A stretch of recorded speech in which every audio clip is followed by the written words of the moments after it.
Hello and welcome back to Stop and Go F1, or should I say, Stop and Go F2, because that's what we are here to talk about today. The Formula 2 at the Azerbaijan Grand Prix, a big weekend for Formula 2 as we get closer and closer to the end of the season.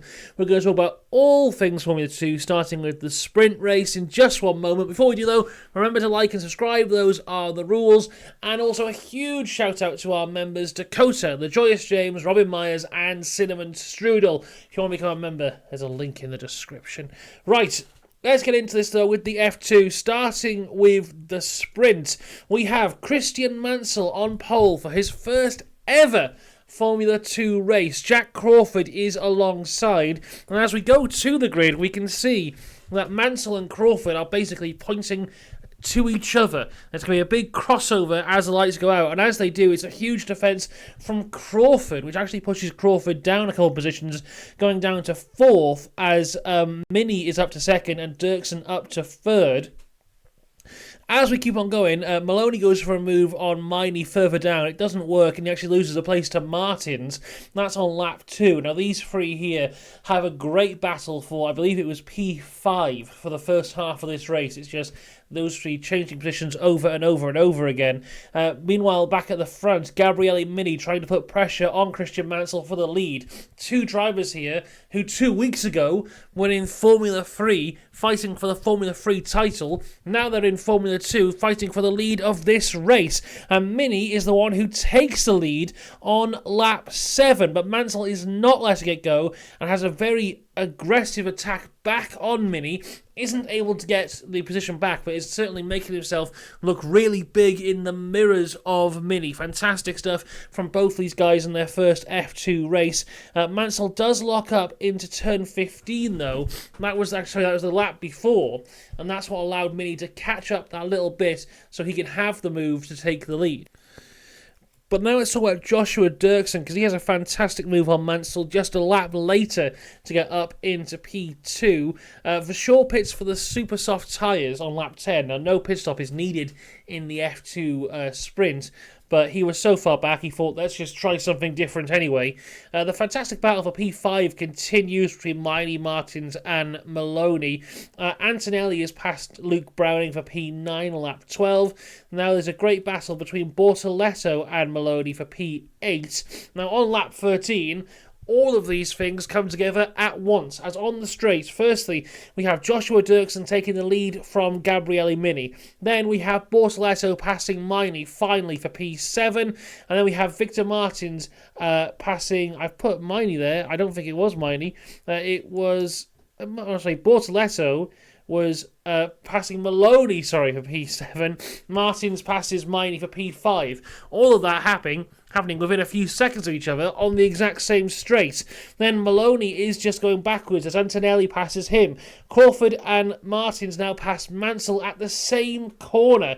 Crawford up to P3, Martins up to P4. Mansell fought so hard at the start of this race, his tyres are just gone. It is a mistake we see a lot in Formula 2 from rookies. If you go back to the Hungarian sprint race, we saw Antonelli do it. He's in the lead for the first time, he's fighting so hard, but it just destroys the tyres. When we get to the later part of the race, they are just falling backwards. It's happening to Mansell here. Meanwhile, Antonelli passes Bortoleto for P7 on lap 15, and Miata is in the wall. His brakes are on fire. This brings out the safety car. Fittipaldi, Cordial and Villagomez all pit for the super soft. Safety car end on lap 18 and 21, and Dirksen goes incredibly late on the restart here. It's not a surprise to see drivers go late just because that start-finish straight is so long. If you go early, you're just kind of making a massive hole in that air, giving a huge slipstream to everybody else. So it makes sense to go late. Go late as possibly as you can, and that's definitely what Dirksen did here to keep the lead. Meanwhile, Zach Crawford is up to P2, and Bortoleto gets past Miney and Antonelli. Now, the restart of this race here was utter madness. Just cars everywhere. The point which was the most mad was Bortoleto is hit by Mansell. Bortoleto goes into the wall, but then just says, "Nah, I don't think I did," and just carried on like nothing happened and was just fine. He had such a huge hit, and to have no damage whatsoever was just madness. Very lucky for Bortoleto there. Aaron, at this point, who I haven't mentioned all race, is somehow in P6. Meanwhile, Antonelli passes Christian Mansell, but Mansell then takes the place back, but then Antonelli takes the place back again. All in the space of about 2 corners. Fantastic race here. That was on lap 19. Mini, who's up in the podium positions, his car is basically running sideways at this point. We'll see this again later on in the feature race, not for Mini, but for someone else, where maybe there's a bit of a steering issue, and the steering wheel is facing forward, but the car is slightly turned, and it just looks like they're drifting down the straight. So Mini battling damage there, but as we get to the checkered flag, it is Dirksen in P1, his first ever Formula 2 win. Crawford is second. Mini is in third, a fantastic podium for him on his F2 debut, but he's had to fight for it because Victor Martins is in fourth by 0.020 of a second, battling Mini at the end. Bortoleto fifth, Aaron sixth, Antonelli seventh, and then Christian Mansell gets 1 point on his F2 debut. A wonderful sprint race, which leads us now to the feature. And as we get to the feature, it is for sure on pole, Antonelli alongside him.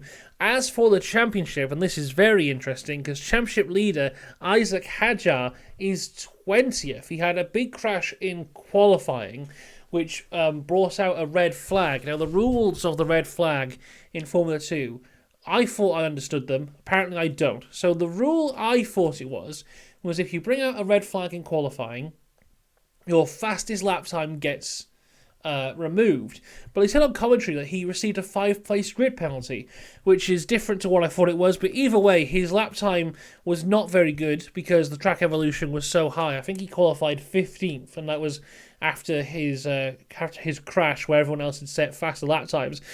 Either way, he starts in 20th. Gabriel Bortoleto is in second in the championship, Yes, Bortoleto second in the championship, 6th on the grid.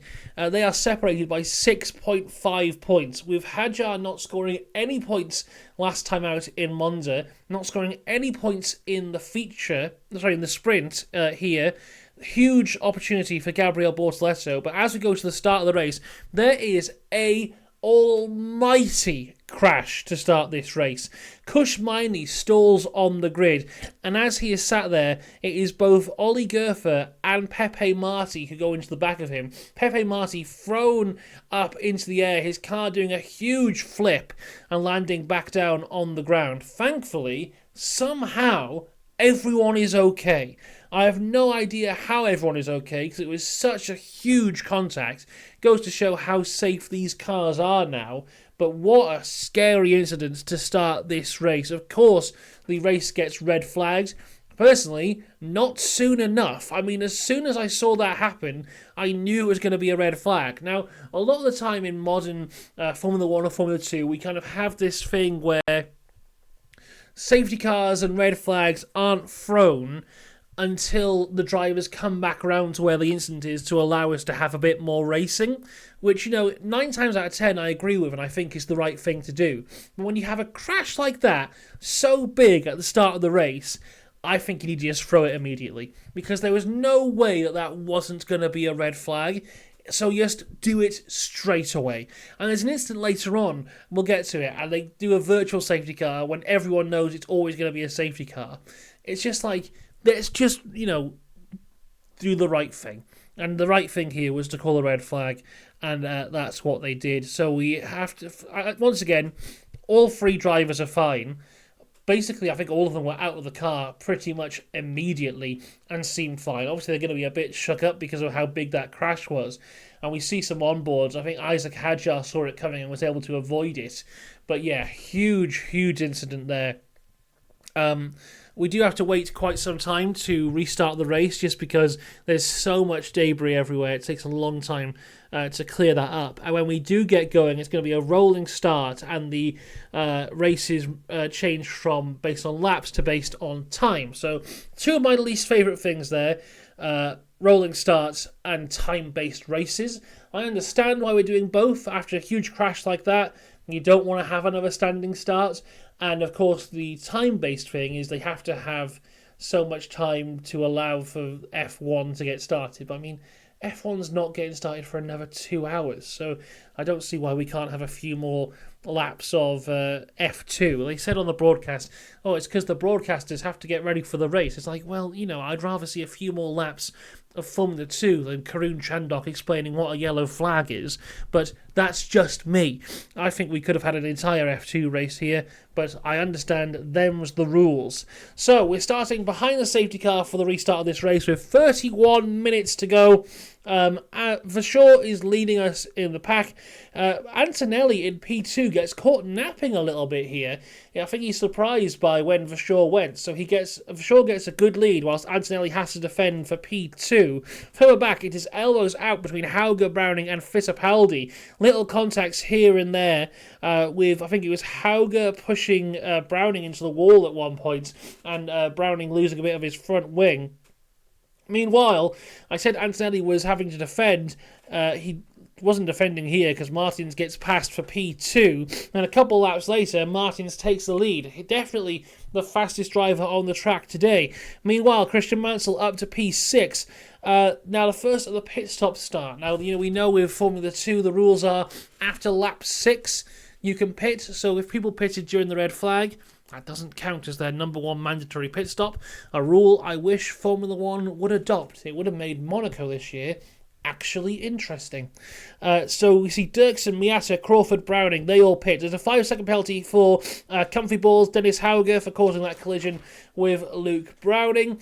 A few more pit stops here. Now this is very interesting because it is Victor Martins pitting from the lead, but Vasseur and Antonelli pit with him as well. So it's P1, 2 and 3 all pitting at the same time. And it is a slow pit stop for Victor Martins, who goes from the lead of these three cars to third place. So Vasseur now ahead, then Antonelli, then Victor Martins. Martins, who did all that work after the restart to gain those two positions, now has to do it again if he wants to win the race. Maloney and Bortoleto pit, as does Christian Mansell. Maloney has jumped Martins and Antonelli as well here, so Maloney and his crew doing a great job to get that overcut. But as they go down to turn 3, Maloney on those colder tyres is trying to defend from Antonelli, has a huge lockup. Antonelli is on the outside. As he's locking up, Antonelli goes to turn in for the corner. It's never going to happen because Maloney's having such a big lockup. The two of them collide. Maloney keeps on going off into the runoff area. Martins gets past both of them as they make contact. Antonelli able to keep on going. I don't think Antonelli had any serious damage from that. He was under investigation, but I don't think anything came of it. I mean, realistically, it's Maloney defending on cold tyres down a straight and Antonelli's on the outside. Realistically, it was always going to happen. Meanwhile, mini pits, as does Fittipaldi from the race lead. This leaves the race leader as Isaac Hadjar, who started in P20. He's gone long. He's trying to kind of hope for a safety car to come out to put him back into contention of this race. I thought he was going to leave it out longer and longer and longer, but he decides a couple laps later to come in for the pits, drops down to 14th place. But the thing is with Baku, you never know when that safety car is going to come. You just know it will arrive at some point. If the safety car had come out whilst Hadjar was in the lead, we'd all be saying, oh wow, what geniuses. But unfortunately, the cards did not fall for him this way. Vasseur now is leading the race, but much like Mini yesterday, he has the same kind of steering issue where it appears he's going a little bit sideways. Victor Martins is behind, gaining all the time. Martins, for me, was easily the fastest guy in this race today. But Vasseur is saved by the bell because Gabriele Mini is in the wall. And this is when that virtual safety car comes out. Mini's in the wall at turn 15. We have, I think it was 3 minutes left of the race, and they throw a virtual safety car. My only thinking is they go, well, if we do a full course safety car, that'll definitely be the end of the race. But looking at how Mini's car was in the wall, and the brakes were on fire, and Mini was still in the car, it's like, they're never getting that out of the way under a virtual safety car. It was always going to be a safety car, so why not just do it properly from the start? So it was a virtual safety car, and then they turned it into a full course safety car. We end the race with Richard Vasseur winning, Victor Martins in P2, Kimi Antonelli in P3, Gabriel Bortoleto is in 4th and is our new championship leader with 2 races to go in Formula 2. I believe he is the 4th championship leader of the year. I think we started with Maloney, went to Aaron, went to Hajar, and now here we are, Bortoleto, having a fantastic season. He won F3 in his rookie year. He's now leading F2 in his rookie year. He's in contention to be in maybe the Stake F1 team, Kick Sauber F1 team next year. So a huge year for Bortoleto. Joshua Dirksen is in 5th. Paul Aaron is 6th. Browning 7th. Crawford 8th. Dennis Hauger is in P9. Christian Mansell in 10th to score another point for him on debut for the Trident team.